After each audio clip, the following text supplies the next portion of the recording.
واذكروا إذ أنتم قليل مستضعفون في الأرض تخافون أن يتخطفكم الناس فآواكم وأيدكم بنصره ورزقكم من الطيبات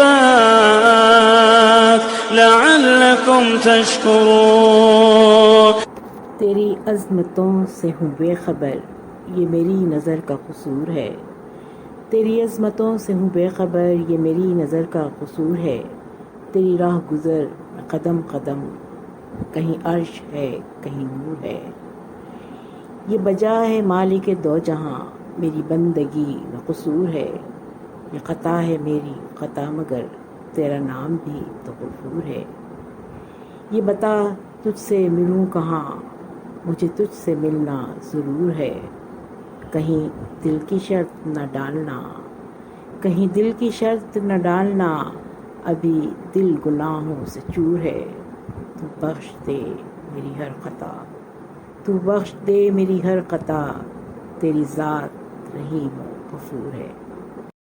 محمد نبينا بنور هدينا من مكة حبيبي نور سطاع المدينة من صلى صلاته وتحلت صفاته يا بخت اللفت لو ماشي يشفع له في مماته محمد.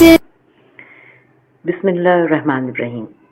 السلام علیکم محترم سامعین، آپ کے اپنے چینل گھر کا ریڈیو پر ایک نئی آڈیو اور ایک نئے پروگرام کے ساتھ حاضر ہیں. سب سے پہلے پیش خدمت ہے آج کے پروگرام کی تفصیل. آج کے آڈیو میں آپ سن سکیں گے صحت و تندرستی سے متعلق ہمارا خاص پروگرام صحت کی دنیا. اس کے علاوہ آپ کی سماعتوں کی نظر کیا جائے گا آج ایک خوبصورت سا نغمہ، اور ہم اپنے چینل کے محترم سامعین سے بھی آج کچھ گفتگو کریں گے اپنے چینل پر پیش کیے جانے والے پروگراموں کے حوالے سے. تو اب پیش خدمت ہے اپنے چینل گھر کا ریڈیو کا آج کا خاص پروگرام صحت کی دنیا.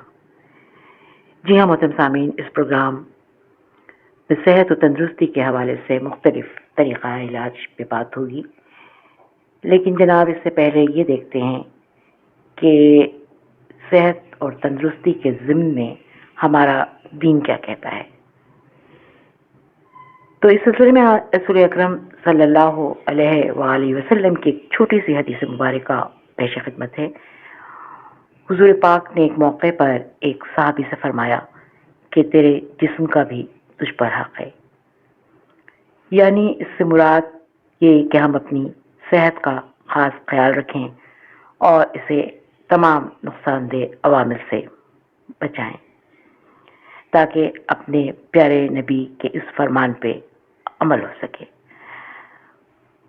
اور سامعین کرام، بحیثیت مسلمان ہم یہ بات بھی بہت اچھی طرح سے جانتے ہیں کہ ہمارا دین شعور، ذہن اور قلب کی پاکیزگی یعنی تزکیہ نفس کی تعلیم دیتا ہے، اور یہ تزکیہ نفس وہ ہے جو ہمارے شعور، جسم اور ماحول کو پاک رکھتا ہے. سامعین کرام، تزکیے کا عمل ایک ہمگیر عمل ہے، لیکن اس کے حصول کا طریقہ نہایت آسان، یعنی اپنی زندگی کو قرآن و سنت کے مطابق بسر کرنے کی ہر ممکن کوشش کی جائے، منکرات سے اجتناب اور تمام فرائض کی بجاوری. یہی تزکیہ نفس کا ایک آسان اور سادہ طریقہ ہے. محترم سامعین، ہم یہ بھی جانتے ہیں کہ کسی بھی مرض کے شافی علاج کے لیے اس کی صحیح اور بروقت اور درست تشخیص بہت ضروری ہوتی ہے، ورنہ کوئی بھی علاج کارگر ثابت نہیں ہوا کرتا، بلکہ مرض میں پیچیدگی پیدا ہونا شروع ہو جاتی ہے. برسبیل تذکرہ ہم یہاں کچھ مثالوں سے اس بات کی وضاحت کریں گے. مثلا اگر آپ کو دھندلا نظر آتا ہے تو بہت ممکن ہے کہ خدا نخواستہ آپ کو بینائی کا مسئلہ ہو. لیکن اگر آپ کو اپنی زندگی کے مختلف معاملات اور رشتوں ناتوں کے حوالے سے ان کی کیا ذمہ داری ہے، اس کے کیا تقاضے ہیں وہ نظر نہیں آتے ہیں، اس کا احساس نہیں ہے، تو جناب یہ بینائی کا مسئلہ نہیں بلکہ تکبر اور بے حسی کا مرض ہے. اسی طرح اگر آپ کو کسی چوٹ یا درد کا احساس نہیں ہوتا تو بالکل یقینی طور پر یہ کہا جا سکتا ہے کہ قوت لامسہ یعنی سینسری سسٹم میں کوئی خرابی ہے، یعنی سینسری سسٹم میں خرابی کی ایک واضح علامت ہو سکتی ہے. لیکن اگر آپ کسی کے درد اور تکلیف کو محسوس نہیں کر پا رہے تو سمجھ جائیے کہ آپ کو بے حسی کا خطرناک مرض لاحق ہے جس نے آپ کے ضمیر کو مردہ کر دیا ہے. تو جناب اس سے ثابت یہ ہوا کہ بیماریوں کے تسلی بخش علاج کے لیے صحیح تشخیص از حد ضروری ہے، کیونکہ بیماریاں کچھ اور ہوں اور علاج کچھ اور کیا جا رہا ہو تو شفا یابی کیسے ممکن ہے. تو محترم سامعین، ہم اپنے آج کے پروگرام صحت کی دنیا میں جس مخصوص و منفرد طریقہ علاج کی بات کر رہے ہیں اسے دنیا طب میں ہومیوپیتھک طریقہ علاج کہا جاتا ہے، جس میں کسی بھی مرض کی انفرادی و مجموعی تمام علامات کو پیش نظر رکھ کر مرض کا نہیں بلکہ مریض کا مکمل علاج کیا جاتا ہے. تو پیش خدمت ہے ہمارا آج کا پروگرام صحت کی دنیا میں ہومیوپیتھی اور ہماری صحت، جس میں آج ہم نے ایک مستند اور تجربہ کار ہومیوپیتھک پریکٹیشنر جو نہایت تنگ دلی اور دیانتداری کے ساتھ اپنی پیشہ ورانہ خدمات انجام دے رہے ہیں اور اپنی زمانہ طالب علم ہی سے اس پروفیشن کے ساتھ نہایت مخلص اور سنجیدہ رہے ہیں.